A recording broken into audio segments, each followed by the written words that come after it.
মন্দিরের তালা ভেঙে বিগ্রহের গহনা চুরি ঘিরে চাঞ্চল্য। আবারও পূর্ব বর্ধমান জেলার নাদনঘাট থানা এলাকায় মন্দিরের তালা ভেঙে বিগ্রহের গহনা সহ চুরি একাধিক জিনিস। ঘটনাটি ঘটেছে পূর্বস্থলী 1 নম্বর ব্লকের নাদনঘাট থানার অন্তর্গত নসরতপুর পঞ্চায়েতের সাধুপাড়া রাধা গোবিন্দ মন্দিরে শনিবার মন্দির খোলার সময় মন্দিরের পূজারী প্রথম ঘটনাটি লক্ষ্য করেন। তিনি জানান, সকালে মন্দিরে এলে তিনি মন্দিরের দরজা কিছুটা খোলা অবস্থায় দেখতে পান। এরপরে মন্দিরের ভেতরে ঢুকে তিনি লক্ষ্য করেন বিগ্রহের চূড়া, বাঁশি, টিকলি কিছুই নেই। এছাড়াও ক্যাশ বাক্স সহ মন্দিরের বাসনপত্র চুরি হয়েছে বলে জানান তিনি। ঘটনাটি দেখার পরে তিনি বিষয়টি আশেপাশের লোকজনকে জানান। মন্দিরের তালা ভেঙে চুরির ঘটনায় হতবাক মন্দিরের পূজারী থেকে এলাকাবাসী।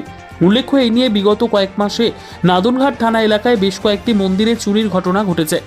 পূর্ব বর্ধমান থেকে পাপাই সরকারের রিপোর্ট, পিবি নিউজ। মন্দির থেকে রাধা গোবিন্দ মন্দির থেকে সে গোবিন্দর চূড়া, তারপরে রাধারানীর চূড়া এবং গোবিন্দর সোনার টিকলি, রূপোর বাঁশি, একটা গোপালের চূড়া চুরি হয়ে গেছে এবং প্রণামী বাক্স। কখন বুঝলেন চুরি হয়েছে? আমি তো ধরুন 4:45টার দিকে দেখে এসেছি, প্রণাম করে একটা মন্দির খুলবো, তখন থেকে গেটটা এইটুকু চাপানো খোলা রয়েছে। আচ্ছা, মেন গেটটা এটা খোলা রয়েছে। আমি প্রণাম করেছি, খুলতে গেছে তখন থেকে খোলা। আপনি কি মন্দিরের পূজারী? আমি পূজারি। কি নাম? বৈদ্যনাথ বসাক। জানিয়েছেন কাউকে? জানি বলছে, এখানে সিভিক পুলিশকে জানিয়েছি আমি। থানা এসেছিল? না, থানা এখন যাইনি, যাবো। তবে আমার কমিটির লোকজন নিয়ে যাবো থানা। কত টাকার এটা চুরি তাও আন্দাজ? আর জিনিসে কতটা ছিল তো সে আমি ঠিক বলতে পারবো না। তো 15 বাক্স প্রায় 1005 মধ্যে থাকবে। আচ্ছা। 15 বাক্সে আর অনুমান।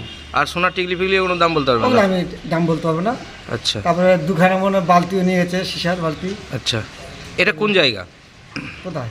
এই জায়গাটার নাম? নসরতপুর সাধুপাড়া। সাধুপাটা, নাদনঘাট থানা, তাই তো? নাদনঘাট থানা।